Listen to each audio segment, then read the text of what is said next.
本当？見えないでしょ？どこにいるのかな？見えないよ。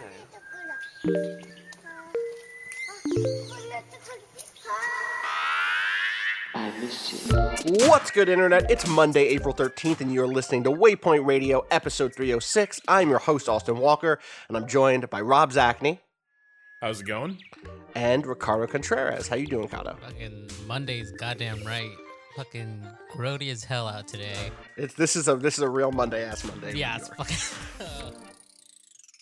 I keep having this thought whenever it rains that is wrong. Every time it rains now, I'm like, oh, good, this will finally get us out of a lockdown. Like, just like something in my, you know what I mean? Like, it's the same part away. of your, right, it's the same part of your brain that's like, oh, it'll finally cool down the heat wave. You know what I mean? Right. Yep. And that's, I don't know if that is an evolutionary trait or if that's a cultural trait, but that is very much like deep in my brain in a way that I have to like go in when it happens and go like, no, that's not how it works. Not how anything works. Yeah, unfortunately. What's not exciting about this is, so like here in Massachusetts, we're predicted to get like gale force winds.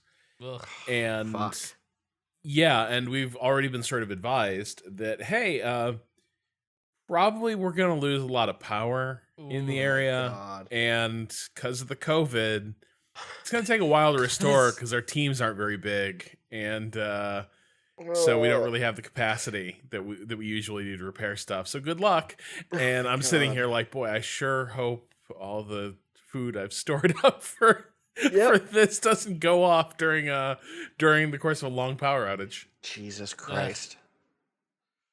Good luck. That's. I mean, we're moving towards hurricane season. It's kind of anxiety inducing to think about in a larger scale. But yeah, regular Earth shit is going to continue happening. Yes, like, right. It could already have been a bad year. Like that. Yeah. That's the thing, right?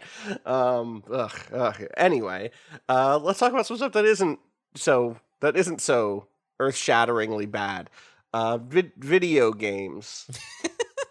Y'all still playing? Now? What are you up to?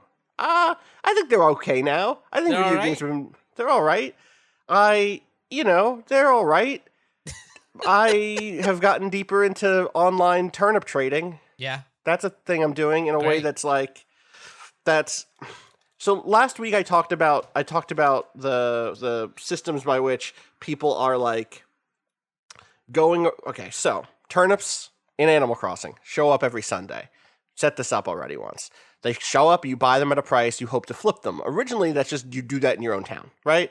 Hey, you buy them at 80, turns out one day, maybe Thursday, it's 160. You doubled your profit. You doubled your money on turnips. Perfect. Love it. Now, because of being able to go online, you go, oh, hey, well, maybe someone in my friend group has really good turnips. Everyone check in with your turnip price today.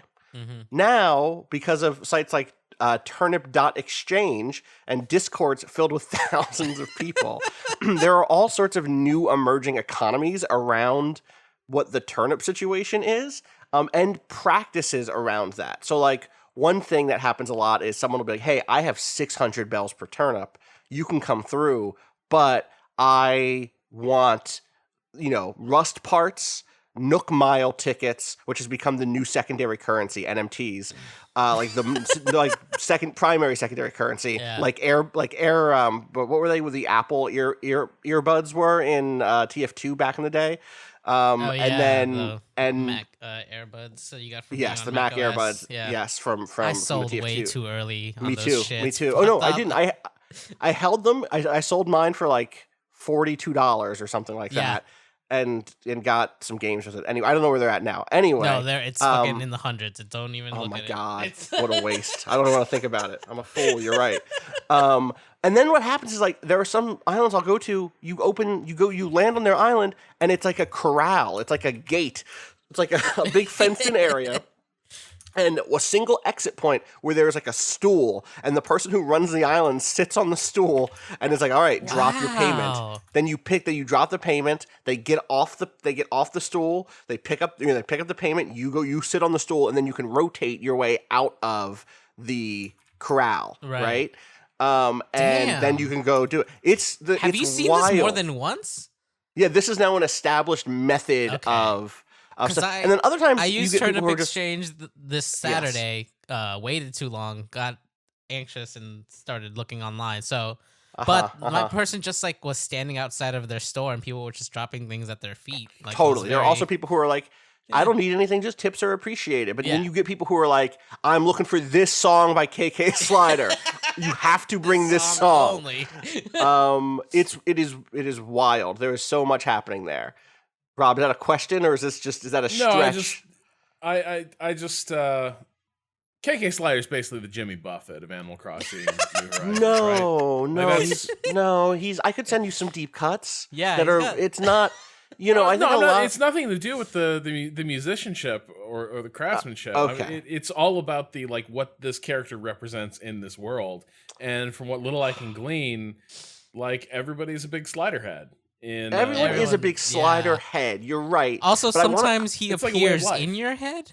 He does appear in your head, just like Jimmy. Just like Jimmy does when I'm drifting off to sleep. Jimmy Buffett comes in and asks me if it could be my fault. I'm like, God damn it. Still in there. Still telling me those truths. It's true. I think that KK Slider deserves a little bit of respect because of the breadth of the catalog. And Jimmy doesn't have that. And I think that probably suggests something about the Slider Head fan base, which is that they're not just here for the kind of lazy island tunes. They're also here for, some hot bop and jazz. They're also here for some really bubbly, bubblegum pop. Mm-hmm. And KK's got it all. KK can deliver the goods across. And to that end, I wonder if he's not more like a producer. You know what I mean? If he has because he has the sort of production breadth of a Rick Rubin. And that is, a pretty big difference. Well, you let us know. You write into gaming@vice.com. You tell us who is our world's KK Slider. I gotta know. But yeah, other than that, Animal Crossing's going all right. Still, Kato, you're still deep in it. Sounds like. Absolutely. Also playing the stock market. Looks like I'm in for a big spike today. Using this tool, tool that who was? Yeah, I think it was Joseph. Joseph Cox wrote for the site, and there's a link in there if you search for Vice stock market. It'll be the first thing that comes up. But they keep updating this tool, which is really great. Now it looks really nice now. Yeah, and it has spots to put in your previous weeks, which apparently also affect what your bell prices are gonna be, which is where your turnip prices are gonna be, which is wild. It just gets it's, every time I open that thing, it gets more and more elaborate. I'm like, great, love it. I realized yesterday as I was finishing that terrible bunny event, which is done, that all of that bunny stuff is going to be worth money in a month. Did you? And then it's going to.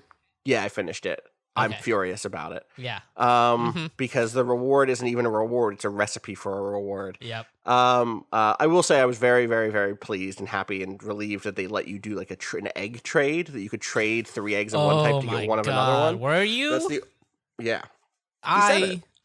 It's the only way I was able to finish that shit. Same, but each fucking transaction, it's 3-1. First of all, not great trade. Second of all, each individual transaction. So if you need more than one, takes around 30 seconds. I was sitting there tapping the same fucking button for minutes at a time.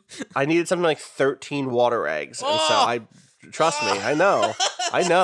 But that was better than getting the anti-dopamine hit of pulling a fish out of the water and having it be an egg. Right. So sure. I was on the phone. I was just hit that button. It was literally that. It was the water eggs and the sky eggs that I didn't have enough of because way too many sky eggs. I just stopped popping those shits after a while because I knew what they were. I was like, I don't give a fuck. And then it turns out I needed a few more of them than I need. I thought I had stockpiled enough. Anyway. The thing that hit me is in a month or two, you're going to get people who only started the game then, who really like the aesthetic of that stuff. People who are trying to be completionists, who right now they're like, oh, I don't really need everything. But in a month, they're going to be like, well, I have everything except the egg stuff. And that stuff is going to go for money. And I don't care. I'm gonna hold on to my original set, and then if I can flip it down the line, I can flip it. But I don't need all that. I don't need that. I don't need to fucking hold on to eggs to that's not it. That's not it. You can't get stuff that you've DIY'd out of the catalog, right? No, that's the thing. You cannot order that stuff. You have to make it, and you can't order eggs or whatever. Anyway, all this is just to say that like the Animal Crossing that I thought I was gonna get a year ago, where it would be like a chill time on the beach, and I wouldn't have to worry about trading shit. Places. Now I'm in trading places, and that's on top. Oh, I will say that I also did unlock the like tile stuff over the last week, and got to I made my downtown look really pretty. And that's the closest I've gotten. I got the terraforming stuff and the tile and the like path stuff and all that. Yeah.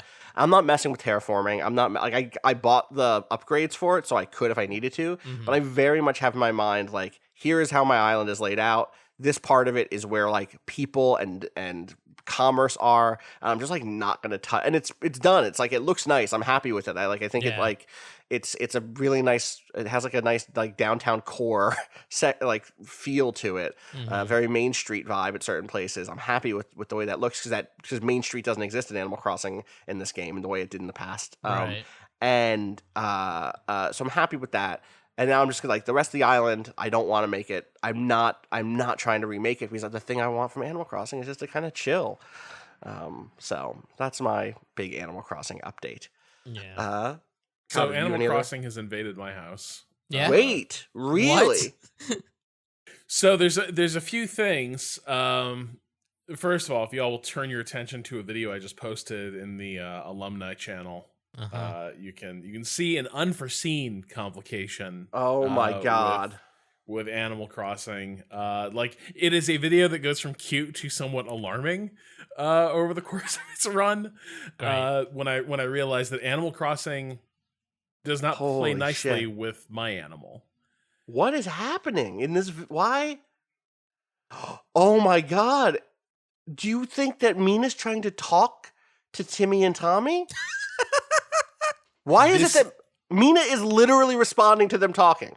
Yes. Oh my god. Yes. She is hands down like she is at full alert, and when they begin talking, she begins like barking at them. This is amazing. Wow. You have to post this video somewhere. This is very cute also. But like it goes from like, oh, she's talking to Animal Crossing. Oh my to, like, god! She hates Animal Crossing. She like hates it so much. She doesn't understand why the little sounds keep coming out of the TV, and like by the end is like starting to freak out a little bit. Oh my god! Like, we got a problem she's here. off the couch. She got off the couch. She's up on the speakers. She went into attention. Yeah. Yeah, no. Oh no! Mina, this is fully lost it. She's like, this is an invader. This person should not be here. Well, like Tom Nook is about to fuck you over. Yeah, well, so this was the other thing, was that one of the enjoyable things, the MK doesn't really follow the game space too closely, like, and has been completely absent from Nintendo conversations basically since she was a kid. And so she's like, I just want like, a really chill, relaxing game. Like I'm really in that headspace right now. That's what I want. So I'm going to buy Animal Crossing because it sounds like exactly the thing. And I was like, yeah, sure. Go for it. Like, enjoy. Let me know how it goes. And she starts playing it. And after like 30, 40 minutes, I hear, what the fuck? And then this dude just gave me an itemized bill. And like he's charging me for a phone I didn't ask for. And I was like, yeah, that's Animal. That's it. Yeah. That's Animal Crossing. That's Animal Crossing. And like somehow it had been completely like she completely missed that like the opening of Animal Crossing is that basically you get like pyramid schemed into working as an indentured servant for this local like real estate speculator. Right. And it was interesting because it did seem too sour MK a little bit. Like that framing did seem like a little bit of a bummer where it was like, oh, this feels a little less like a fantastical like escape, and kind of shitty. Like your primary like point of interaction in this game is a dude who's opening is committing fraud. Yeah. I saw the dialogue where like if you try to be like, hey, what do you mean? But why am I holding an itemized bill for this vacation you gave me? And like when you start asking about, well, tell me about like what the fuck are bells? And he's like, that's my currency. Oh, you don't know about that. That's the company script. Really good. It's really good. It's really funny, but also it was kind of surprising to see someone get caught out by it. Yeah. And realize like, oh wow, this like if you don't go in kind of expecting that like, this game is about this adorable little like, raccoon operator sort of taking advantage of me. Yeah, it really does kind of come from left field as your little fantasy island thing immediately turns into a game of, well, I guess you work for me now. Good luck paying off your debt. It's a bit like being taken out to like a restaurant date and then like having to clean the kitchen. Right. Yeah. Well, you got to keep giving us updates if there is further development. I'm glad it's not just me. And lots of people don't like Tom Nook, but I keep seeing things about Tom Nook not being as bad as he is. I'm like, really?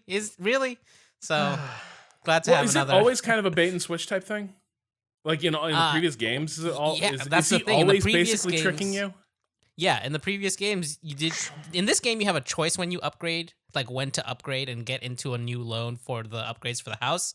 Originally, it was just like immediately as soon as you finish paying off your first loan, he's like, I added a new room to your house. Here's another loan. In this game, they changed that bit of it, but then the rest of the framing, they also made kind of worse in a way because it feels more explicitly like, oh, we know that y'all don't like Tom Nook. So here's some weird kind of less direct, but still it feels to me more explicitly like nefarious ways that Tom Nook is going to take advantage of you. Yeah, I definitely feel like this was them like attempting to like own that stereotype, that kind of read and be like, yeah, right. Motherfucker, yeah, he's out here. You got to look out for people like this. Right. Listen, Tom Nook would be like, I'm so happy that my mortgage was frozen, but also you owe me rent money. Yes. He's 100% that landlord. Uh-huh. I know it. I know it in my heart. Anyway, you got to keep us updated on that front. Anyone else playing anything else? What else was popping right now? Kato, you're on that Final Fantasy VII, right? Yeah, I'm on the new one. I right. A couple days before the remake dropped, I spent a couple evenings replaying through that first part of Midgar on PC.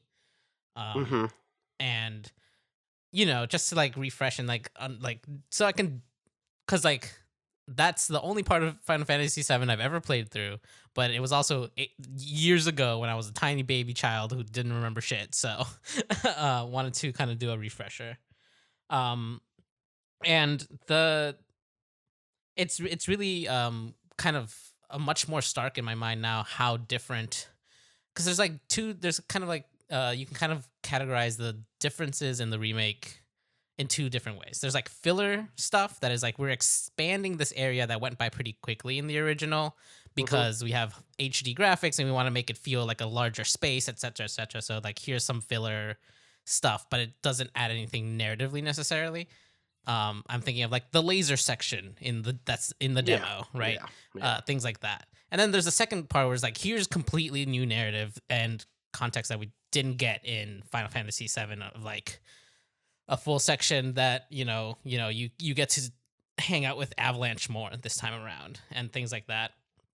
But also because the stark difference in between some like exaggerated acting in like the old low poly models, like you can only do really kind of outlandish movements with those to like express some sort of emotion, right? And then just the text.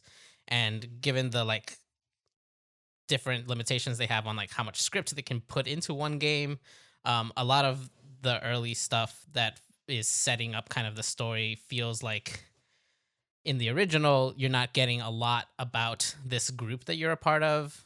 And that feels like they zoomed in on that kind of deficiency in like a very intense way this time around. Whereas like, oh wow, we're like gonna spend a ton of time with these people this time. That, I mean, it like part of it makes sense. It's like if they're gonna make this product be a standalone thing that they need to be able to sell as a full game, they're gonna need to pad a lot of extra stuff in. But I've been enjoying it so far. How far in are you? You're through the second reactor? I'm at the second reactor. Okay, cool. Yeah. Cool. I did all of the side quests in that first area though.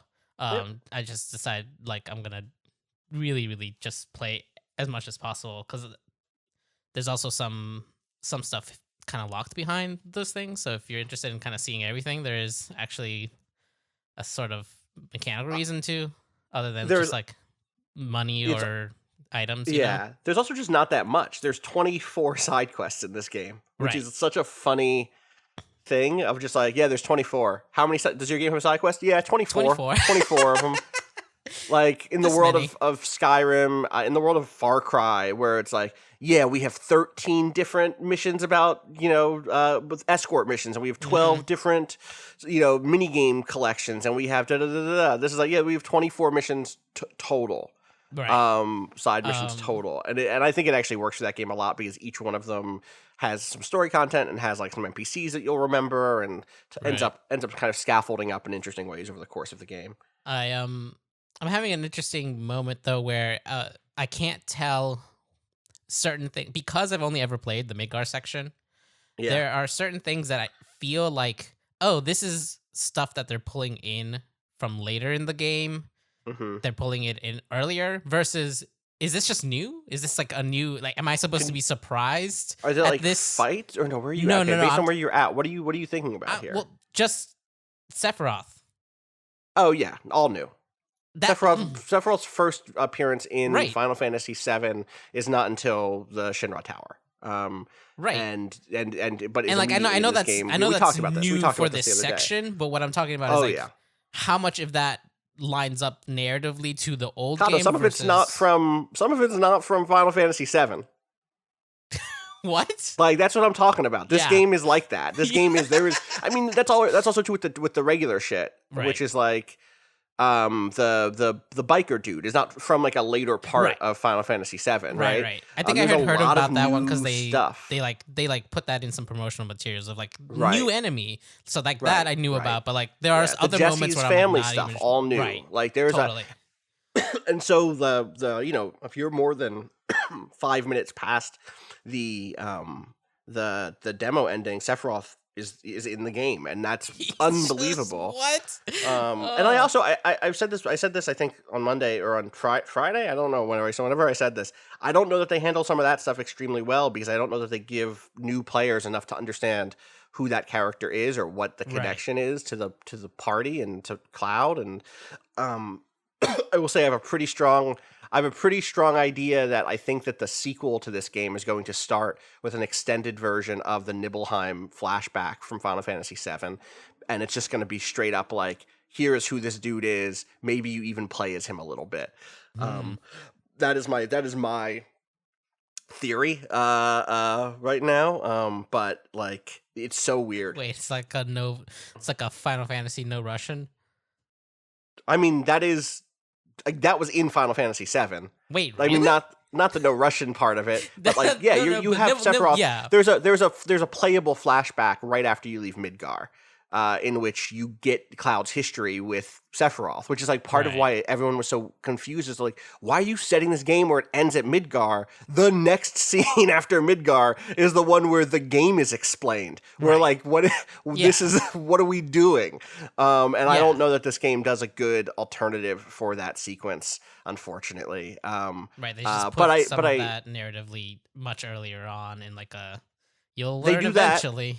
yes, they do that in a way where it's like you'll learn eventually, and then that eventually is in the next game. Right. What I will say is, based on where you're at, you're about to get to where the combat really started clicking for me and started pushing me in a way that I really enjoyed. I was gonna say, like, I've been enjoying the combat all right so far, and I just felt like fights were over, at least with a lot of the normal and like kind of like mini bosses, were over too quickly for me to really engage with a lot of the like gather ATB with this specific ability and then use the other ability that I now like leveled up or whatever. Like there's a lot of things that feel like they take a little bit more time to do than the current mini bosses like give you time to like really engage with.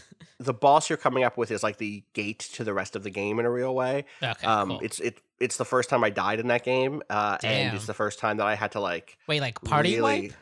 Complete party wipe. Damn. Yeah. So you're coming up on that, and also it's a weird boss because it's like a boss that you determine some of the boss's characteristics, and so which you'll see, and because of that, there's a degree to which like I don't know if my experience was abnormal or different than most people's, but the version that I played fucking kicked my ass. It forced me to really slow down and think about the way I was playing the game and what my character strengths were and blah, blah, blah, blah, blah. And then from there on, the bosses, I think, are all really good at letting you have the space to try to do the thing where you're like, all right, I'm going to get into my rotation. Like, I know what I want to do. I want to do the Unbridled Power on Tifa twice. And then I want to come over here with Barrett and set up Steel Skin and the protection one, and then with Cloud I'm gonna do this and and like now I'm gonna go into my like damage rotation. Now I'm gonna try to get the stagger, but the boss is hitting me or stunning me and or knocking me out or making me poison. And now I have to pause my damage rotation to go into like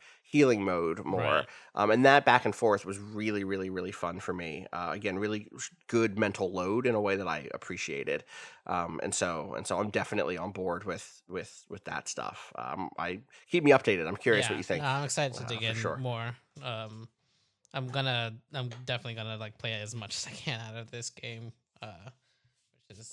Which is good because like I feel like I haven't had a long ass game like this to like really dig into in a while, which is a weird thing.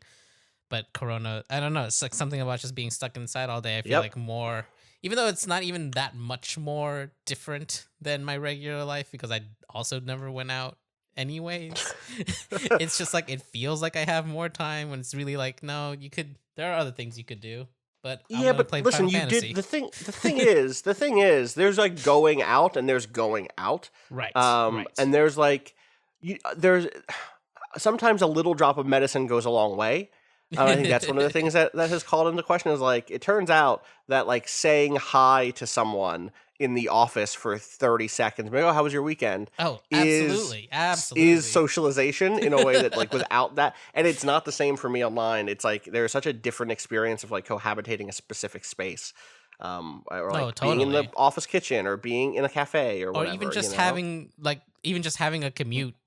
Right. Like, yes. Having to walk outside a certain amount of time to get somewhere every single day means you always see the outside, where like I definitely went like 5 days without stepping foot out of this apartment. Yeah. Even if, an hour a day outside of your apartment is still an infinite more amount of time than you're spending now. Go ahead, Rob.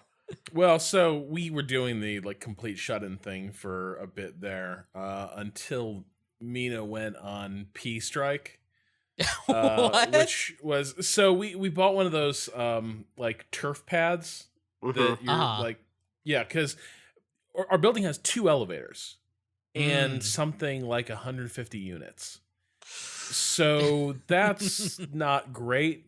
That's not great math if we're trying to avoid contagions. So we sort of did the thing where we were like, okay, we're just gonna completely pull up the drawbridge. We've got we've got a litter box and we've got a little turf pad for the dog. The dog just got so pissed off at that she started she internalized what we were asking her to do and then was like, fuck you. You're going to take me out. Oh, you're not going to take me out? Then guess what? The entire downstairs is my bathroom now. All the downstairs. Every carpet is my bathroom. And we were like, like she would go over to the place, she would reject it. She'd be like, "No, this is disgusting. I don't use this," and walk over to like the carpet and go to the bathroom. Cat. Yeah, and so we had to. We are now forced to get up at like 4:30 every day and run that dog outside before traffic in the building picks up and there's like people using the elevators. So at like 5 a.m. every morning, I'm taking this dog for the walk. She's very happy, by the way. Like, it's the highlight of her day. But it's probably the only thing keeping a reasonable sense of normality going for me is this, like, every day I go out and I play act living in a normal city, right? Like, that's how it feels, is taking the dog for a walk. Oh, all the businesses are closed, but of course they would be. It's 5 a.m. And it's a weird sort of I don't know. It allows a sort of weird patina of things being the same, and I'm kind of glad for it. On the other hand, I kind of wish this dog wasn't holding me hostage every morning. I would take that excuse though. That's a good excuse to both be outside and also to like just add a little extra routine to the day. Yeah. I wouldn't want the 4:30 a.m. version of it. I'll say if I had a dog, I would like the 9 p.m. version of it is what I said. That's, you know what? My heart is right. That is what I would prefer. Then I was going to say 9 a.m. No, 9 p.m. No. Well, I think the evening equivalent of the 5 a.m. walk is like the 11 p.m. walk, really, yeah, right? I do like that. That's kind of where, that's where you'd be me. Going. Yeah, I'm just inverted on that. But you're right, because it's like everything is dead outside. Everything feels, like you're not going to bump into anybody. No one else in the building is leaving. I'm not going to, exactly. Which is relaxing. It's like, yeah, I'm the only person out here. I'm not doing any calculations of like, okay, is this person going to go right or left? Yep. On this path. None of that. It's finally like, okay. I can listen to my podcasts and really let them absorb me. Yeah, I can walk any direction I want on this pedestrian walkway. Fuck you. That's choice. That's American freedom right there. Oh, God. Sorry, I was thinking about bad internet takes. We can't go down this road again. Oh, no. Did I miss one? No, it's fine. It's fine. It's fine. I hope everyone is having a good time online. We should take a quick break and we come back. I know both of y'all have still been going down the rabbit hole with Control, so we can get a Control update and then maybe take some questions and then maybe we're out. We'll see where it goes. So be right back.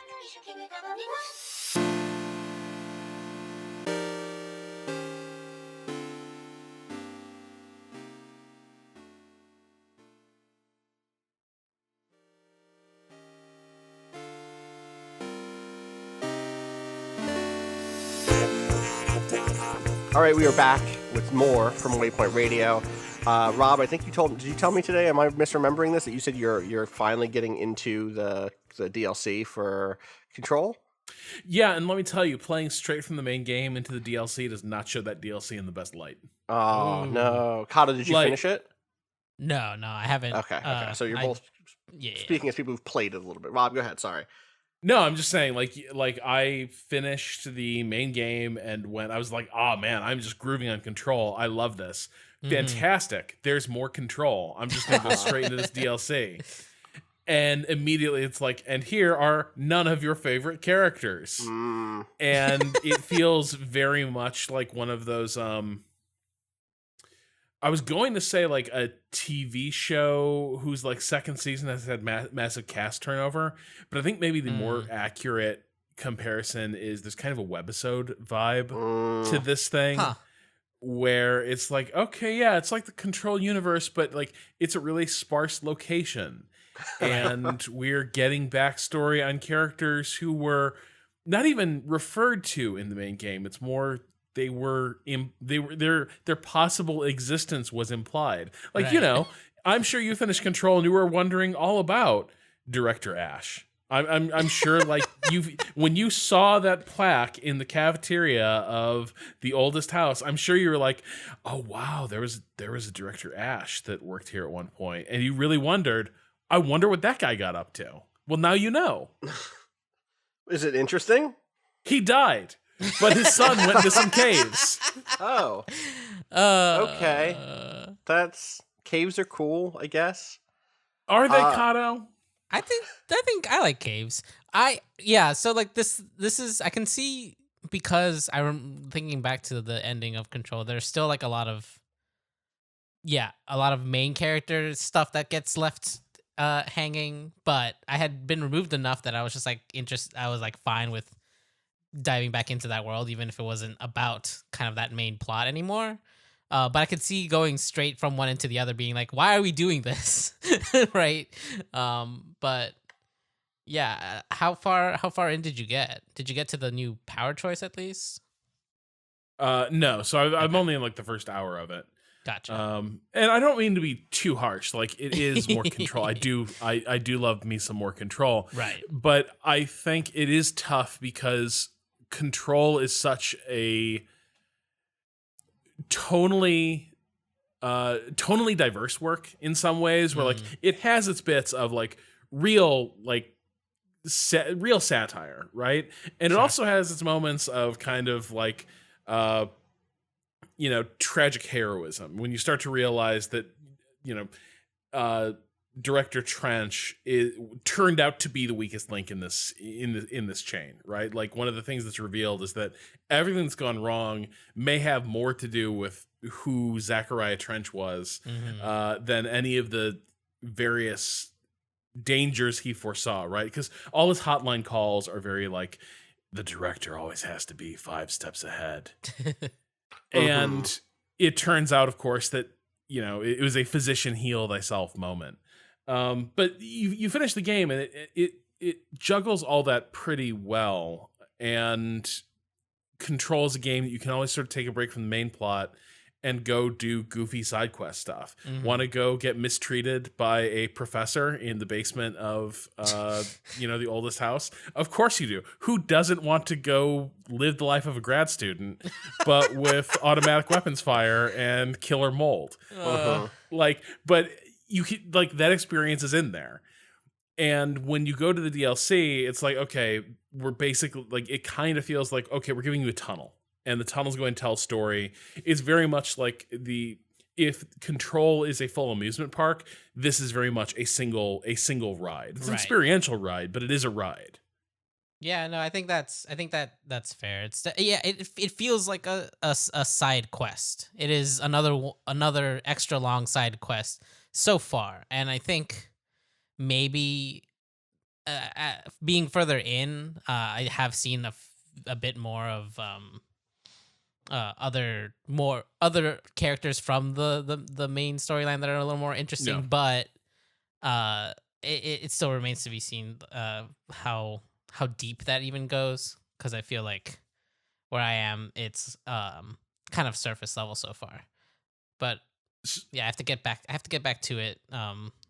Because I kind of went all in on Final Fantasy Remake once that dropped, so I haven't really touched on the DLC again. It does do that. Yeah. Let me tell you what's kind of screwing me up about Control, though. I had somehow never looked up who the actor who plays Casper Darling is. Wait, really? Wait. I just had missed that. Like, we had said this on pod at some point. We must have. Maybe Rob missed that episode. It's possible. I also have the attention span of the gnat. Like, it's not great. Like, it's entirely possible that like I was in that conversation, but at that point I was like trying to publish a story and just didn't. I was like, yeah, definitely. Totally. So true. Alan Austin. Wake. See, the thing is, we would have said Alan Wake, and you would have like Mina jumped to attention as if the Animal Crossing voices had come on. Alan Wake? Like, what? He's got a point. Like, like, exactly. What? No, but I hadn't realized that. Like, so this is why Casper Darling had to die. Right. So that Alan Wake can live. Alan Wake can live in 2 DLCs time. That's the real story of Easter. God. The lake house is empty. Rejoice. God.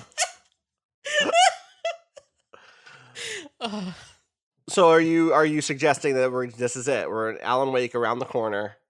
Well, I mean, they did tease that DLC. Their roadmap for DLC said as much, right? Like the basically. Alan Wake logo was folded into one of the AWE DLC. Altered World events, not Alan Wake expansion. Totally not that. Yeah. But so like we're definitely headed for that, and I'm really curious to see what happens when they sort of retcon those two universes together. Yeah. Because I'm extremely here for it. There's reference, and then there is continuity. You know what I mean? And it's one thing to be like, oh wow, that's the same, haha, and it's another one to be like, my name is Alan Wake, and I'm a writer, and like, and now I'm meeting Jessie McFadden, and she's whatever. She's the director. I've read a lot of Stephen King. Yeah, not his books on how to write though. Yeah, and Jessie Faden opens with the quote. Sorry, I said Jessie McFadden. Is that anything? Is there a Jessie McFadden? I think you're thinking Matthew McFadden. I think I'm thinking Matthew McFadden is exactly what happened. Yeah. Yeah. Not related?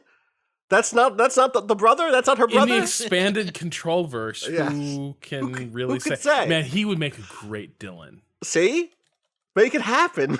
Oh, like if we just all bought that DLC, we could just retcon Matthew McFadden into Control. Yep. And then it would be a very different story. Mm-hmm. Anyway. Where he's the same age. They don't even pretend that Dylan is the same age as Jesse. This is my brother Dylan. It's Matthew McFadden. You might recognize him as Mr. Darcy. He's older and angrier now. Yeah. Oh God. Murder at the Oldest House. Murder at the Oldest House is my murder at Pemberley about Control. It's you could. God, it would be such a good murder setting though. Shit. Sure. Because nobody can leave. They're in a lockdown. That's right. That's right. Just like us. Any other final Control thoughts here before we move on to some other stuff? We don't do a lot of news stuff here, but I want to briefly note that there are rumors that Resident Evil, Resident Evil 4 will get a remake that hit over the weekend. Rumors? Is it confirmed? Because I saw a lot of people talking as if it was confirmed, but now I thought it would wrap back around to rumor. PC Gamer's head is rumor. A Resident Evil 4 remake is in development. I'm trying to be. There is a report. There's a VGC report, but I suspect US Gamer says report Resident Evil 4 is the next remakes. Okay. It'd be super weird if they did a remake of Resident Evil 4. Well, this is the discourse right now this weekend, Rob. Was like, why are they going to do that? Do you have feelings about this? Like, genuinely? No, it's just inevitability. It is an inevitability. Of course it is. That's exactly how I feel. Yeah, I mean, I don't have feelings about it. It is like, I guess my question is, what is the current state of compatibility for that? Like, is this a game that is hard to access? No. Yeah, so that's you know what it is. This is where you start to get into. You know what? It's a game that's hard to sell. It's a game hard to sell to people that only bought it 16 years ago and haven't bought it again since. But if they saw the word Resident Evil 4 on an advertisement on a TV station and it said new, all new, like, and it looked cool, and there were some new cutscenes, those motherfuckers were like, game? No, it's not going to be a VR. They're not going to do. I mean, if they first person VR game when you're I'm here for it in first person. I would be here for it, and that would be such an interesting, risky change from. I mean, that's the actual thing, right? Is what it wouldn't be it wouldn't be like the cool parts of RE7. It would be like the bad parts of RE7, and RE7 isn't good when it's a shooter. It's good when it's like a first-person horror nightmare. Yeah. When you're like, oh, I don't want to be at this dinner, like that's when that game is sick. Relatable.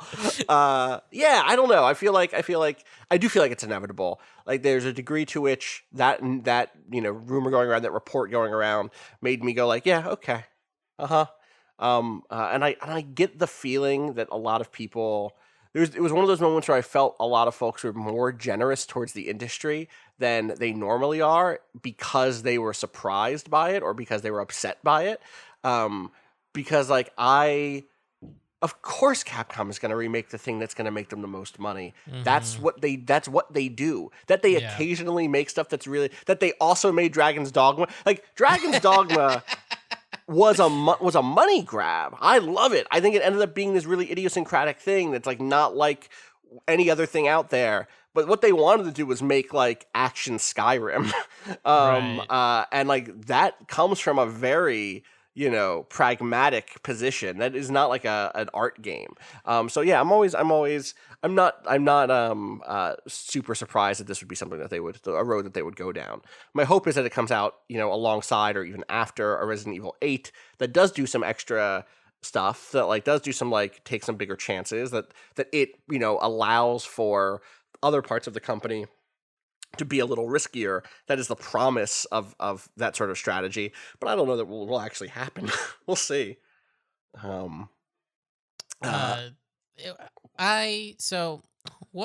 different was, going back to their Resident Evil 3 and 2 remakes, how much of those were changed versus like essentially just updates of 2 is a really good update of the original. There's some stuff that I believe is missing, or like it doesn't have the zapping stuff that 2 did. The like change one thing in one playthrough and then the next playthrough it's different when you change characters. It's like that stuff isn't there. I want to say like some of the stuff around the kind of side characters is distinct. The stuff around I forget the name of the little girl. I feel like saying it's just an update still goes. It doesn't go far enough though. Like, no, I mean you're right. If we say like the Resident Evil 1 remaster. Yes, you're right. That is an update. Like there's like it's just better textures and better. Yeah, totally. They fixed the voice acting. But it was never supposed to be ridiculous, right? It was never supposed to be as campy as it was. Yeah, that was not how it was intended to be. But if you go back and play it, it is very much kind of the same clunky feeling experience that you remember from playing Resident Evil 1 on the PlayStation was. Resident Evil 2 to me does feel substantially like, okay, this thing controls very comfortably and fluidly, totally, like compared to today's games. Right. It gets weird is it feels there's a weirdness to it that I think couples with the fact that it now controls like a modern game, but it still presents itself very much like Resident Evil 2 did, which is kind of to me that kind of falls within update, right? You're updating the mechanics to fit within like modern. I think the work there though is it is a lot of work. I'm not saying it's not a lot of work. I'm just saying there's kind of a difference between remaking something like Final Fantasy VII is being remade, like they've changed the mechanics completely from a turn-based system to a I think this is a failure of terms because because in other formats remake can mean a lot of different things. Well, sure. Actually, hold on. A remake in film includes everything from A Star is Born, in which core thematic content and basic plot beats are the same, but there are dramatic differences in adaptation, to Psycho, where Gus Van Sant tried to like literally do a shot for shot. Right. But even there, what we say is a shot-for-shot remake, because we need to call attention to the fact that is what makes it exceptional in its aspirations, not in its execution. Right. We have to qualify shot-for-shot remake because the word remake isn't enough, right? Or like remake does imply a difference that shot-for-shot it like doesn't have, right? Like the idea is you're trying to replicate it almost, even if you're using. It's remake because you're using different actors, different physical. You have to go through different physical motions and sets and stuff. I guess, I mean, to be fair, like I think if we were to boil it down to like an update, the update equivalent in a film would be like a nice transfer, right? Which would be okay. This thing now runs and presents itself reasonably well on a modern display. It doesn't require a lot of hoops to jump through to fix compatibility like issues. It controls correctly with modern controls. Like that is sort of the update model, I guess, that would be equivalent. And then I think the controls is a remake. I think at that point you're out of the world of update. The second that you're like, I'm moving around this world in a different. No. I more means like there are some games that like mouse coordinates get like. I see. You're like literally bugs are fixed, and to run on a high def display means the mouse doesn't work right, and blah blah. I got you. Yeah. But basic interface and interaction. No, but the minute it's like now it's a twin stick shooter, right? And like the minute it's like we're going to mark on the map the rooms that you've totally cleared. That has gone beyond. We've updated this game. Yeah. No. So I think RE2 is definitely 100%. Yeah. That stuff is so fundamentally different about the way that game is played. Though I guess here's examples of stuff that's on the line. A lot of the Final Fantasy re-releases, the ports, Final Fantasy VII re-release, 12 definitely does this. Has a mode where you can just double the speed or quadruple the speed of play, so that you can just like burn through stuff. The Final Fantasy VII port that is on PS4 lets you set it, I believe this is true on the PS4 version, set it so that your limit break gauge is always full. Just 100% of the time.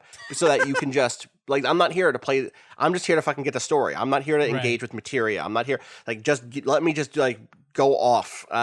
And that's a new feature in a port for me, I think. I don't think that that's like I don't think that that's a remake at that point. But I do think that like the set of things that goes into RE2, where it is the same plot by point by point. Maybe by that's point what it stuff. is, though. Then it's closer to a shot for shot remake, but it's updated. Not, Updated. I to promise. New. It's like if you take the way Mr. X moves in Resident Evil 2, the most recent one is so distinct from the limited encounters you have with him in the original Resident Evil. I guess why are semantic arguments so tantalizing? They're fun. They're fun, yeah. They're fun because they help you hone your feelings about stuff when you engage with them in that way. The way that I'm thinking about it is like, let's say somebody fucking remade what's it called? To the Moon, whatever the old Journey to the Moon? What are you talking about? The movie. The movie. Oh, yes. That's what it is. Journey to the Moon. I don't know what it's called. I don't think it's called that. No, yeah. Journey, a Trip to the Moon. Sorry, 1902. That the old ass movie. Yes. You've probably seen a still image of a moon with a fucking rocket in its eyeball. Yeah. Remade Body that horror. in HD, but it was exactly the same otherwise. Like new characters, new sets, and all that, but they tried to do a shot for shot remake in 4K. Yes. That to me is kind of what a mechanical update of the RE2 model feels like. I think you're underselling the importance of mechanics. I really think you are. Like, mechanics are the play. I'm not a formalist. I don't think it's the whole of it. But I do think the fact that like the difference between exploring an environment from a third person perspective and exploring an environment from fixed camera angles is the difference between changing a shot in a film. Sure. Like there is such a fundamental difference in the way a space feels when you are the camera versus when you are an actor moving through a space that a director has placed a camera in. And that's on top of like totally. And that's on top of like the degree to which you can control to aim for like a game about killing zombies in which there is an option to shoot a zombie's knee out to make it fall is doing something different with bodies and zombies and zombie fiction than RE2, where you just hold the gun out and you hit the trigger a bunch of times. Do you know what I mean? Like, that isn't just mechanically different; it's thematically different. Those mechanics carry and say something about the world and the fiction. And so I think that's why I still do. I think that the second you're doing that stuff, it's moved out of the realm of like remaster or update. Right. I get what you're saying. See, remaster might be the term that's misused. Like, remaster, it might be the squishiest term. It is. Yeah. It is. Because, like, that is, like, basically lifted from music and film. Yeah. Like, doing fresh releases off of original masters that have been restored and then released at a higher fidelity. That is the process. And what we mean is generally remake, right? If it was ever just we threw in some higher res textures, and like when that version of the remaster comes out, that's frequently called disappointing, right? Because people are like, you call that a remaster? It looks like shit. I need more polygons. It's like we don't have more polygons. We had some higher res textures on file somewhere. That's it. That's all we had. The one that comes to mind here is I was just looking at, so I finished Final Fantasy VII Remake last week, and I have a hole in my heart now and want to fill it with a similar scale game, or just at least, I need something I need a rebound, I need to have something, oh yeah, I'm really going to get into blank, and then I won't. I'll get into it for 2 weeks, and then I'm done. Yeah. And I was looking at Final Fantasy 13, the Final Fantasy I never played at all. I never even tried it. Yeah. Not because I was a hater. I famously, I have friends who love it and who told me it was good at the time. And I always wanted to play it, but I just couldn't have the time for it at the time when I was in school. I looked into it, and apparently the Xbox One X version of it, there's a Eurogamer piece, it's Final Fantasy 13 on Xbox One X, is a back-compat masterpiece, enhanced performance, a 9 times resolution boost, and vastly improved video cutscenes. And all of that comes from stuff that was either in the original, that is the original Xbox 360 release of the game didn't use the same video files for the FMVs as the PS3 did. This now has the right, better video files, because for whatever reason it didn't have the same video encoding, I believe. Yeah. The Xbox 360 and the PS3, and so now oh wow, they made the cutscenes just look better, and then the actual gameplay stuff just looks better because the raw assets were there already to be upscaled in that way, or to be used at that higher level of detail. And then on top of that, there's stuff around the UI where there's the UI has been enhanced using nearest neighbor whatever to make it to make the UI that was on this game that originally ran, I want to say at 1024 by 576 on Xbox 360 to now run at 1080 and keep the UI looking clean and good. And wow, that's really interesting. And it's really interesting because that wasn't sold as a remaster. That's sold as a port. That's right. Oh yeah, we ported that to Xbox One. What no, you did all, there's stuff that happened here. This is This is literally what Rob was saying, the film or music version of a remaster. You went back to the masters and you used those. And yet that is called a port in our world. Anyway, you're right. It's semantics, but it's should I play Final Fantasy 13? What should I do? I should make a poll today about all the various big games I'm considering playing. And just did you play it? Final Fantasy VII again. I never played it. It's for similar reasons of I heard it was long and it took what was the number?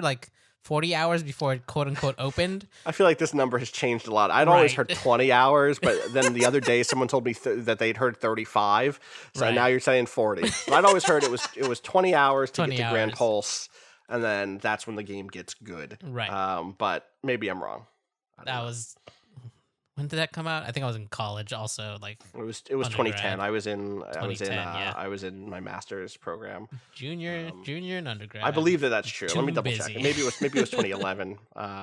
2000. It was December 2009 apparently. Yeah. So that was Japan. It was December 2009. Worldwide, it was March 2010. So that adds up. Yeah. Anyway, that's our remaster talk for the week. How about we take a look in the question bucket and see what we got here? If you have questions, you can send them to gaming@device.com. This comes in from Matt. Its subject is the Pietro experience. All right, I love Dishonored. God. A couple of weeks back on the pod, I heard y'all mention Pietro, the clown sheep in Animal Crossing, and I had a good laugh about it after looking up an image of the villager. A week or so later, I had placed my town's campsite and found that my first camper was none other than Pietro. Now, something I wasn't aware of is that you were required to invite your first camper to move in. There doesn't seem to be any way to avoid this, so I was stuck with this strange clown. I was not prepared for this. The day Pietro moved in, one of my other villagers, Kat, disappeared for 3 hours. I couldn't find her anywhere. I checked all the other houses, the stores, the museum, but nothing. I went to talk to Pietro, who is busy unpacking and also lives in a house with an interior made of clouds. He explained how he was excited to show my town the Pietro experience. It turns out, not only is Pietro a clown sheep, he is a smug clown sheep. The next day, I returned to find his home unpacked. It contained 2 crescent moon chairs, 2 rocking horses, 2 spinning wheels, and a jukebox. No bed. I'm not sure I want to know what he does at night. This wasn't the end of it, though. In the run-up to the big concert, there's a big concert, we talked about this. In the run-up to the big concert, he mentioned that he had heard that I was working on a secret project and hoped I was producing a low-budget, yet artistically groundbreaking feature film. He was the only one of my villagers conspicuously absent during the end credits sequence that happens during the concert.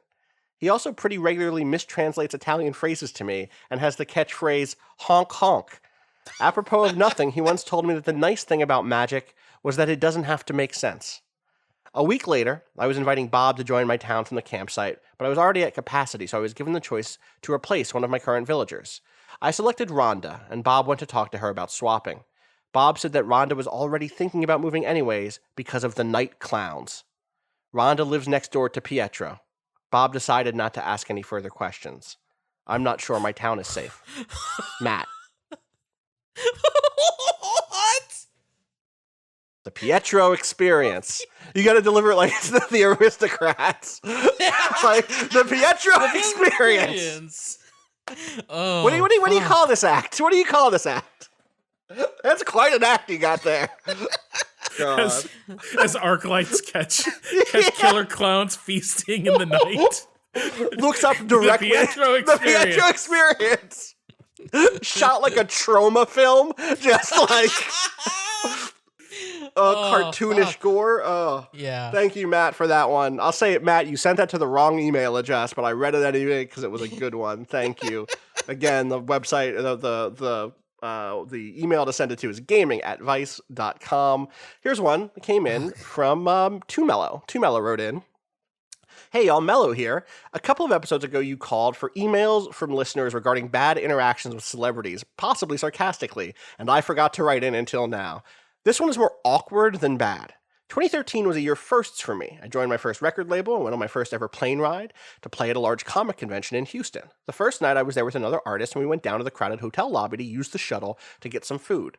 There were 2 conventions happening this weekend, ours and a Battlestar Galactica fan convention, which was attended by most of the cast of the modern reboot. Reboot, another word we could get into. Oh my Is God. Final Fantasy VII Remake really a reboot? I don't know. Yeah. While we were in the lobby, we watched as the cast tried to make it through the crowd, being stopped by fans.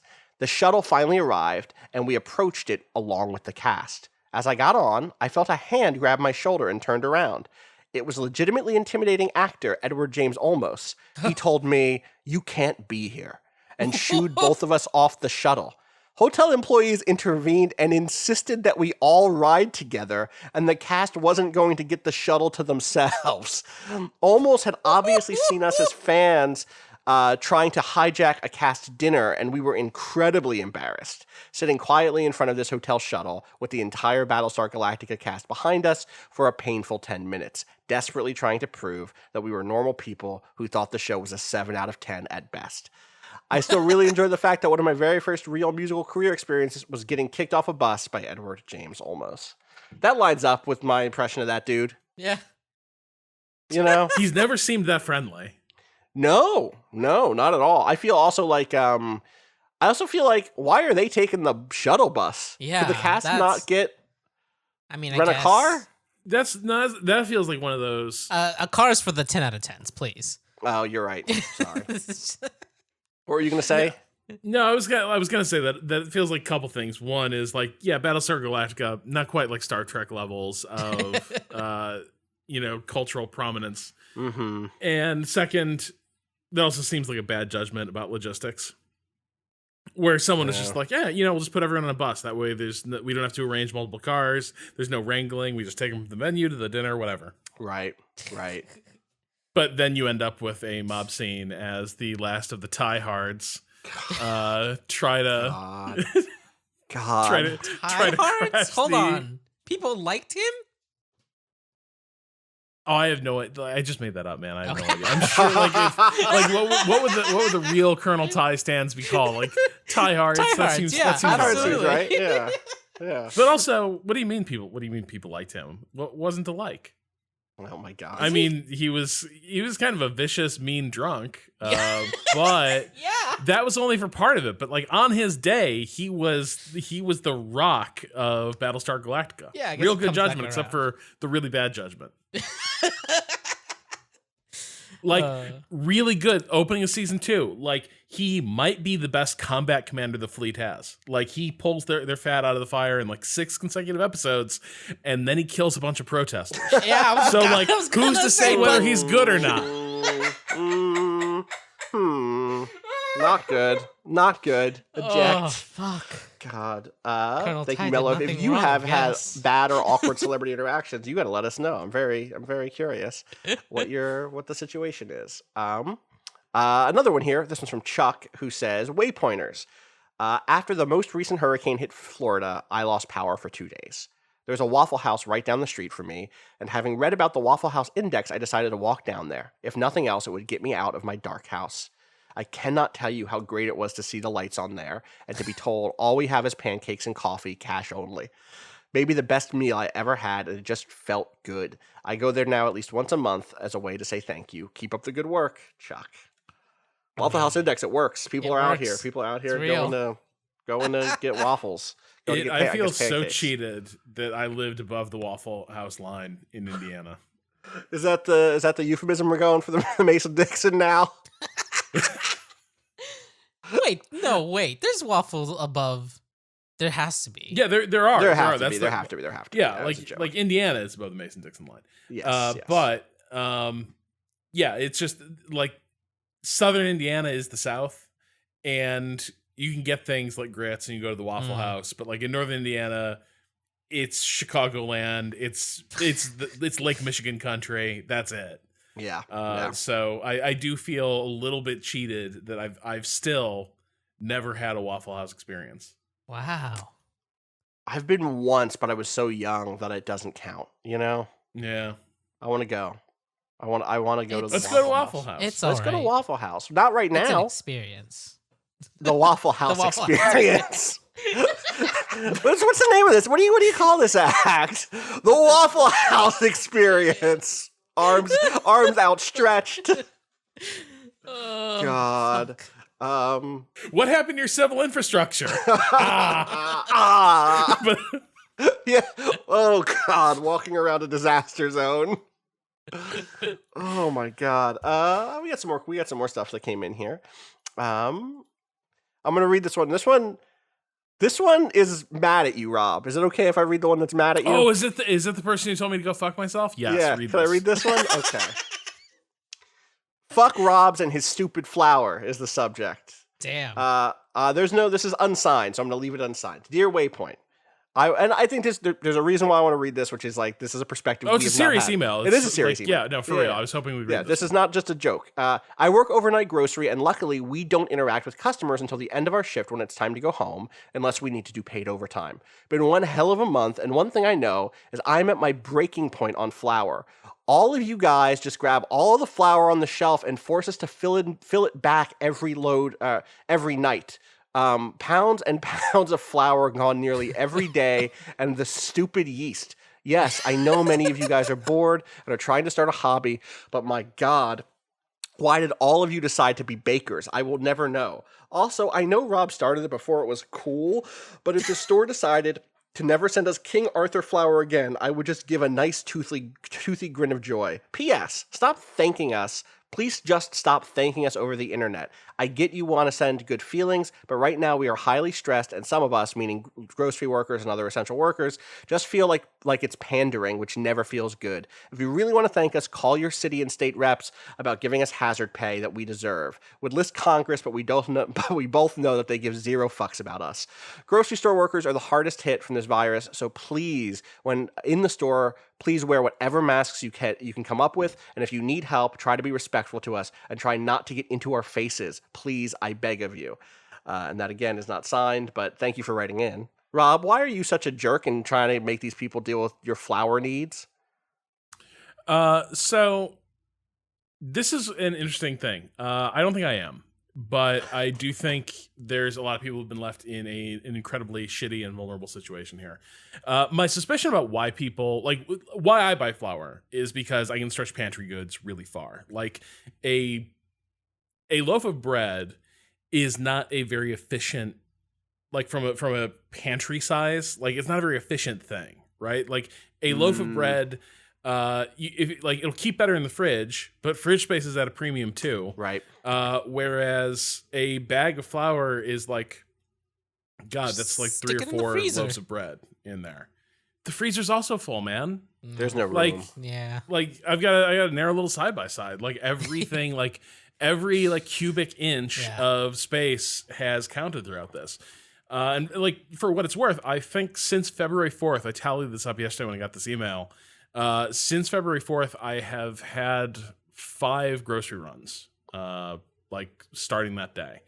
So because of the stuff that I've tended to lay in, which is like pantry supplies and flour and shit, I've been able to not interact with stores that much. I haven't had to, I have not been a shopper. I haven't been hitting up the inventory that much, which has helped me stretch supplies and sort of keep myself out of circulation.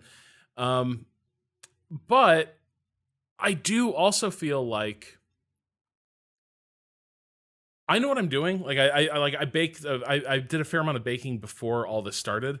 I definitely do feel like there has been a move for people who they're not necessarily bored. I think everyone is doing the same calculation, and I think there's a lot of people who are sort of swinging for the fences and stocking up as if they're preparing for a multi-month siege that they're going to bake their way out of it, which is also not going to work that well because eventually you get pretty sick of bread too when you start dying from lack of vegetables and meat. But I think a lot of it is about an element of psychological security and there's a utilitarian argument for laying in these supplies. Beyond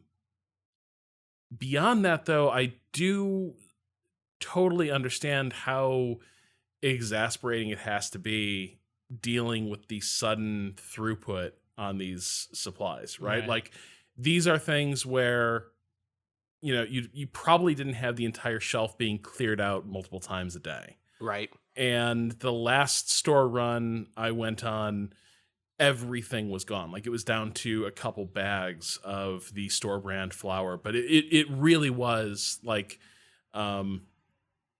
it really had been completely picked over, right? It was just empty store shelves. And I think it's very easy to forget that there is a tremendous amount of labor that goes into putting stuff on a store shelf, right? There's there's overnight shift. There's an entire like logistical chain that delivers that stuff to you that's full of people who didn't sign up for the amount of work they're doing right now, and certainly not under these circumstances. And also, this is a system that was not designed to even accommodate this level of demand.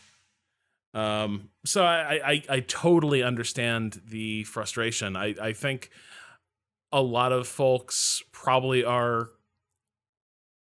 overbuying some of these supplies but it's tough to even judge that because how much of this is people overbuying versus stores just aren't set up for this. Right. They are not set up to accommodate demand of shelf stable goods like this. Mm-hmm. Yeah, totally. Well, thank you to the anonymous grocery worker for writing in and sharing. Should we talk about the element of this though that what do we make of? I think there is a lot of pandering that goes on every single time there is a crisis in the U.S. where it is revealed that we are both ill-prepared for a major issue, and there's a class of workers who are going to be the people who make up the difference. Well, and that those are workers who traditionally are, if not vilified, are ignored, right? Yeah. These are folks who do the work that has to happen for me to sit in my apartment, right? And who otherwise are invisible most of the time for people. I don't think a lot of middle class workers think about the people who stock the shelves unless they had a job previously when they were that person. I think that is unfortunately part of the way that the system functions is to hide that work. Likewise for people who are going around and doing sanitation work in the city. Those are workers who suddenly it's like, yeah, fucking fight for their rights. They should be getting the PPE that they need. They should be getting, a hazard pay, blah, blah, blah. So yeah, but where was I for them last year? And I definitely think that there are ways in which I think that it's possible to separate pandering from like broader call to action, or appreciation even from pandering.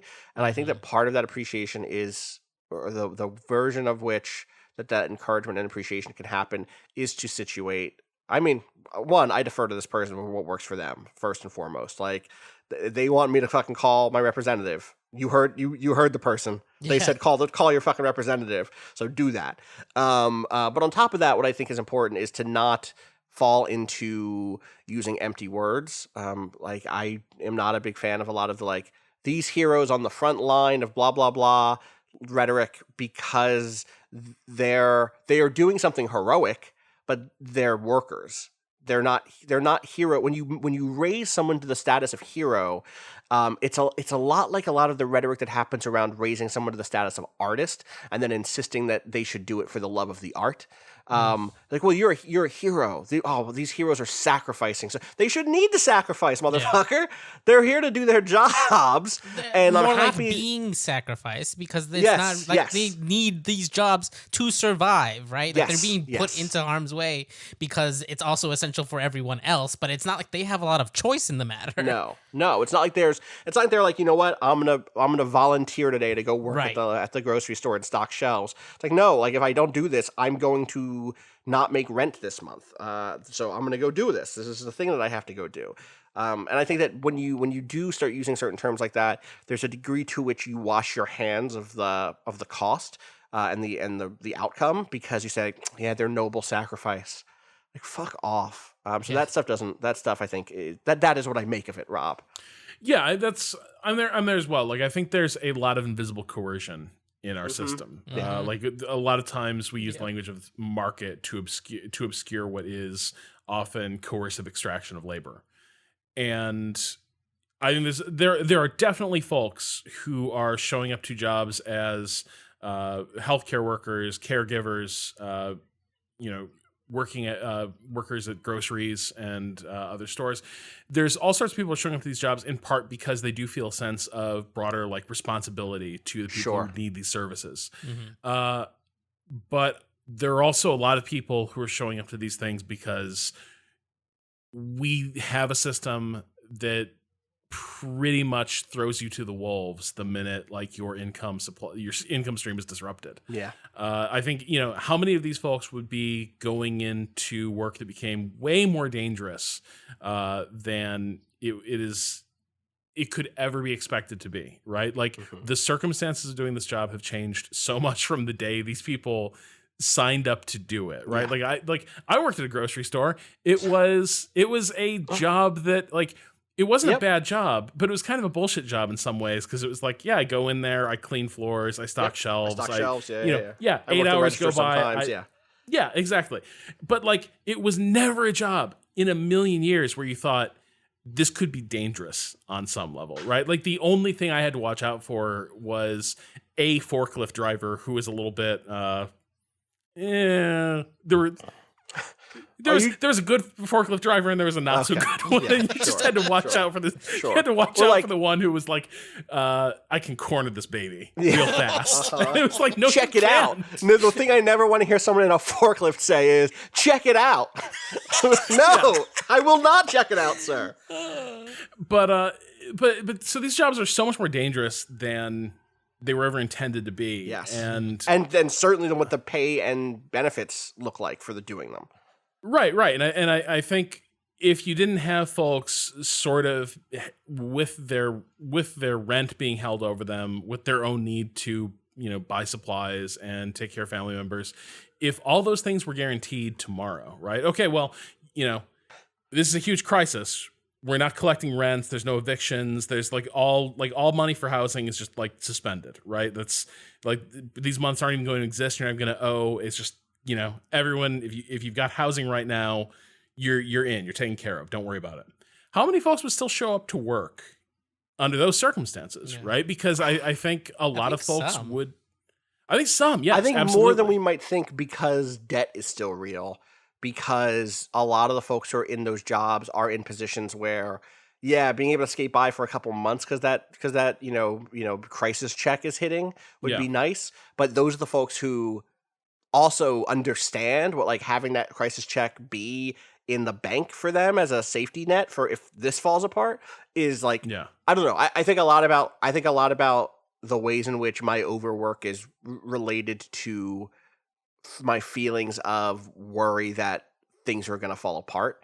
And that, like, I can imagine a lot of, you're right, of course, that there are lots of people who have grocery store jobs who have those jobs because it's like a nice job after retirement, right? Or because it's their first job and they want to they want to like get some experience. And so they work at the grocery store but they live at home with their parents and their income is not their primary income and stuff like that. I think you're totally right that you would see a lot of those folks like step back. But people who are like this, I've been working at this grocery store for 15 years.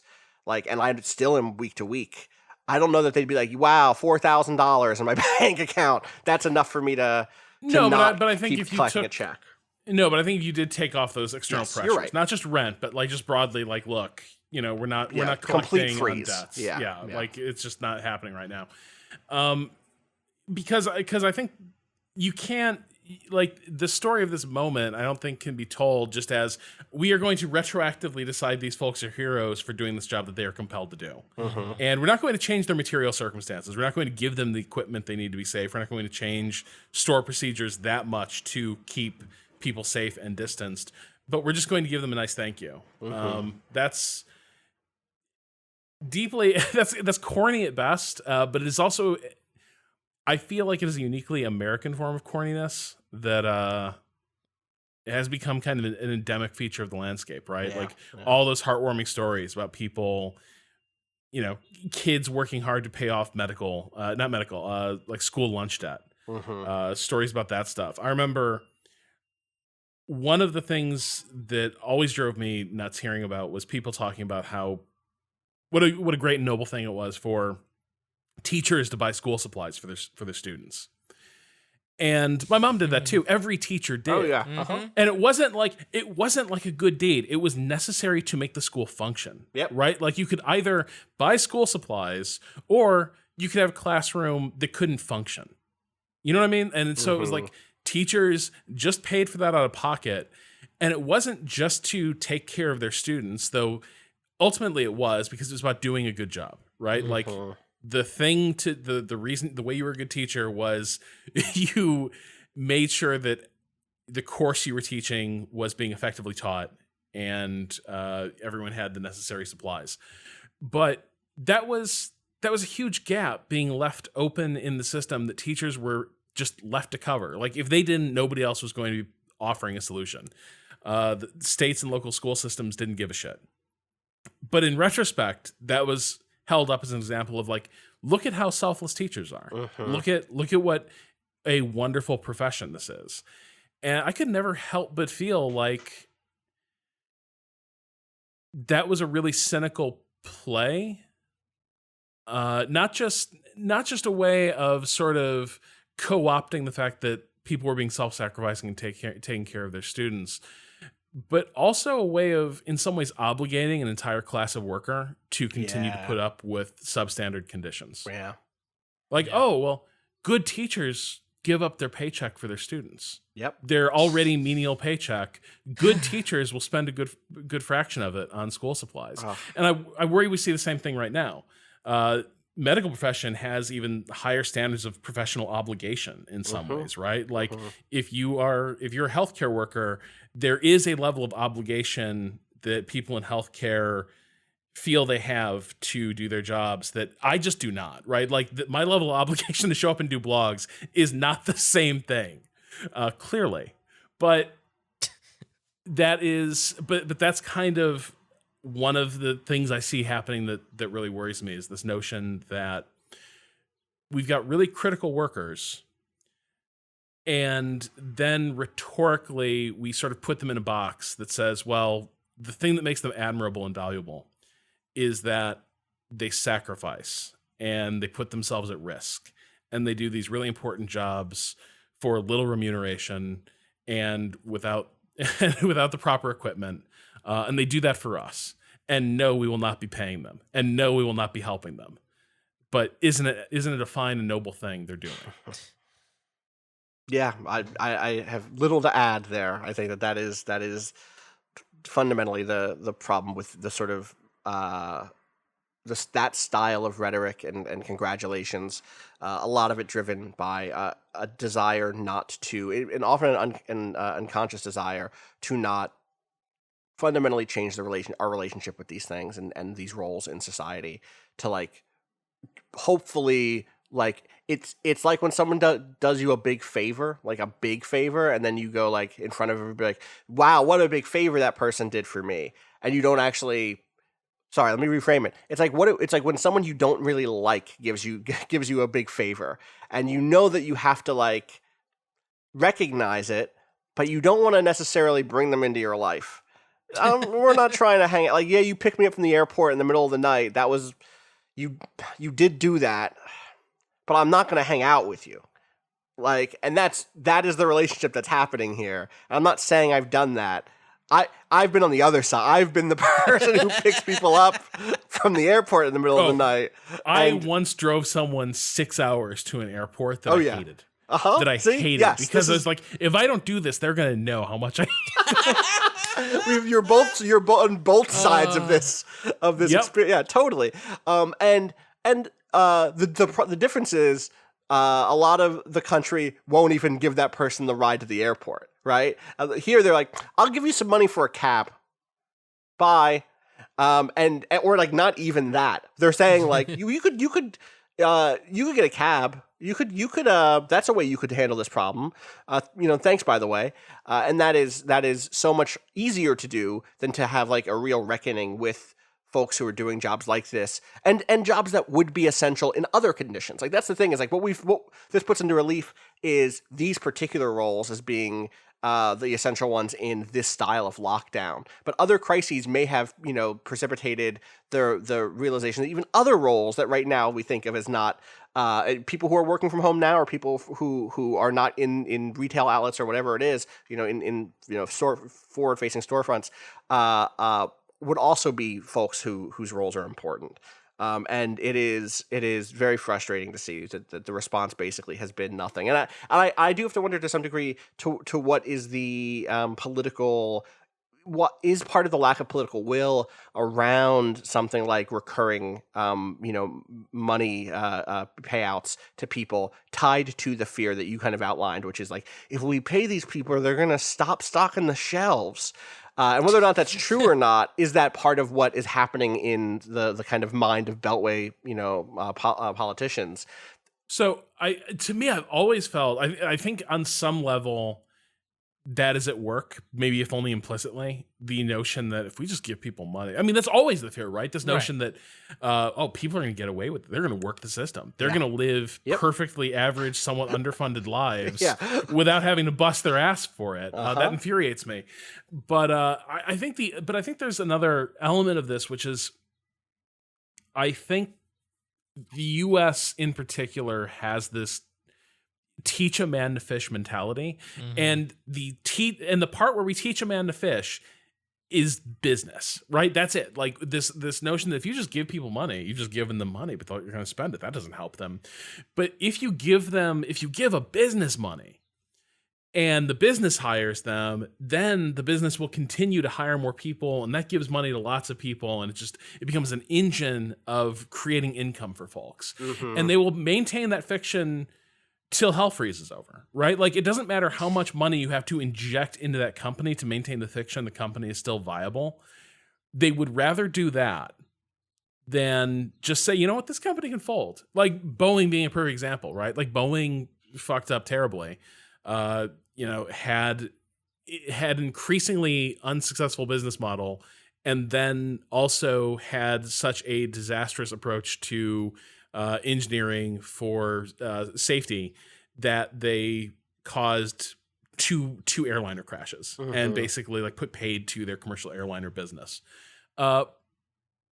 there is no reason you have to save that company. Like you can maybe argue it's useful to have from some sort of nationalist perspective, like it's useful to be able to domestically produce aircraft. I can hear that argument, but it doesn't necessarily mean it's got to be Boeing. It doesn't necessarily mean it's got to be that group of corporate executives. But the thing that never comes up for discussion is this notion of, well, the company could go away and we can just pay the workers. Right. Like we could just take the same amount of money it would take to save that company. We just pay the workers and pay them decently for a pretty lengthy period of time while they figure out, like, you know, what their next steps are or something. But that is never up for discussion, because what we always have to do is figure out a way to, my God, American workers are suffering. We have to rush money to businesses so they can help the workers. That is the framework. And I think on some level there is an element of, yeah, we don't want to pay workers because then they won't work for us. That I think that is explicitly why welfare was tied to work requirements. Yeah. 100%. That I think is where it is explicit. Yep. That is a way to subsidize cheap labor. We do it in two major ways. We create work requirements for welfare, or we have large undocumented workforces. Those are the two ways we subsidize cheap labor in this country. And in both cases, we vilify the sources of that cheap labor. Yeah. And obfuscate the ways in which the rich and wealthy or the and powerful like are happy to utilize those sources to actually increase their own wealth, right? Or it's rarely to increase their own wealth in leaps and bounds, and often to ensure the sort of like base level of wealth from which they can comfortably then go to the market to actually play in the space where wealth creation, by which I mean wealth appropriation, happens in large scale, where we're talking about billions of dollars and hundreds of millions of dollars, and not just like the fucking shitty neighborhood like rich dude. Like those folks are almost using that cheap labor as a safety valve or as a safety net, so that they can stop paying attention to that part of the business. They can stop saying, well, how do I make this business make money? And they go, well, the answer is I just don't pay anybody anything, and then can spend the money that they have accumulated in order to make plays on the market to basically start playing with that same amount of money that should have gone to other workers in other companies in order to make money off of that, right? Like it is gross and deeply frustrating. So, I mean, I hope that we come out of this with at least, you know, as the writer suggested, at least on state level, we get some decent minimum wage changes. But I also do, like, you know, we're like, you see a lot of stories like this running on Motherboard right now. There are also a lot of grocery stores and a lot of gig workers and a lot of people involved in various points of like logistical infrastructure that are starting to realize we are absolutely being exploited and screwed here. And that's been the status quo for a while, but now it has actually scary real world ramifications. And my hope is that these sort of this sort of nascent labor movement we see in these spaces, I really hope it starts to take some roots and achieve some wins, because there really has never been these corrupt models have never been more dependent on the people they're exploiting. Yeah. All right. On that note, I think we should wrap up. Thank you all for listening. I can think of no other way to better take us out on this one. As always, if you have questions, send them to gaming@vice.com. You can find me on Twitter at Austin_Walker. Where can people find you, Kato? At @A_Kato_appears. Rob. At Rob Zachney. And as always, you can follow all of what Waypoint is doing, twitter.com/Waypoint. You can follow, or you can find out more about Bowen's song Miss You off the EP Pale Machine by going to waypoint.zone/BOEN. You can follow everything that gets published still at waypoint.vice.com. Shout outs to our friends at Motherboard also, who have continued to do great work over the course of this crisis and to do good work all the time anyway. What's up on the site right now? What should people go check out, Rob? Oh, well, people should absolutely check out Duncan Fife's investigation into the sort of urban legend that made its way around adventure game circles years and years ago. That Sierra had created a virus to go after people who were pirating Leisure Suit Larry. That's incredible. And, yeah, and this story sort of came just was sort of out there in the ether, but I can never figure out was there anything to it? It sounded really improbable, but at the same time, one of those terrible ideas you can imagine someone convincing themselves makes sense. Yeah, that would teach them, right? If pirates don't feel safe pirating Leisure Suit Larry, then we'll have a lot of new customers. I can almost see that happening. So Duncan Fife sort of dug into what the actual story was there and why it became this rumor that Leisure Suit Larry was involved in a series of really early virus attacks on banking systems. And it turns out the story didn't come from nowhere. But it was probably misreported at the time. It's a really fascinating look, though, at just the software ecosystem of the period, and then also what early virus writer and hacker culture was like. Yeah. I want to shout out this piece too. Grace Benfell's They Did Visuals made the environmentalism of Final Fantasy VII come alive, which is kind of an interesting deep dive into what now people look at as some of the games. I would suspect a lot of people right now, if you checked the internet, you would find a lot of people be like, the Final Fantasy VII remake looks so much better than Final Fantasy VII. And Grace's piece here not only pushes against that sort of technological progression narrative, but actually digs into why the pre-rendered backgrounds of the original play a special role in exploring some of the game's environmentalist themes. It's definitely worth reading. So shout outs to both Grace and to Duncan Fife and to everyone who is continuing to put out good stuff right now when I have lots of time to read good stuff. All right, that's going to do it for us. I've already done all the other stuff. I've already done all the other normal stuff I have to do. Yeah. So that's going to do it. That's for real going to do it. I cannot wait. I'm going to take a nap today. I'm real. Oh, nice. This is nap weather as far as I'm concerned. And I have a clear day. I'm going to take advantage of it. I hope everyone has a good week. We'll be back on Friday with more from Waypoint Radio. As always, fuck capitalism. Go home. Peace.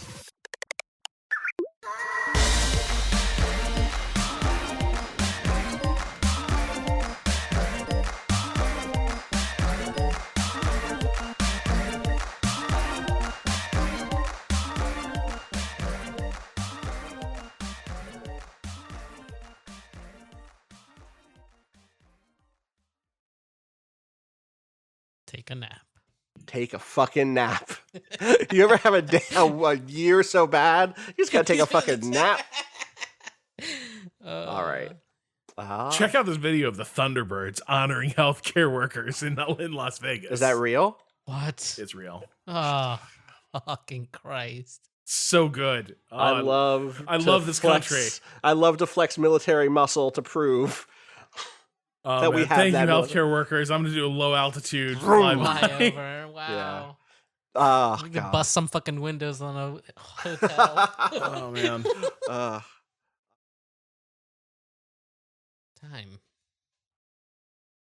What is it? It is Easter Monday? Is that a thing?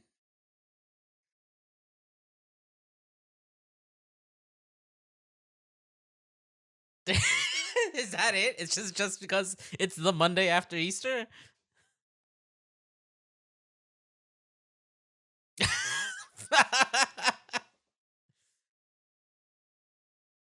Whoa. Damn.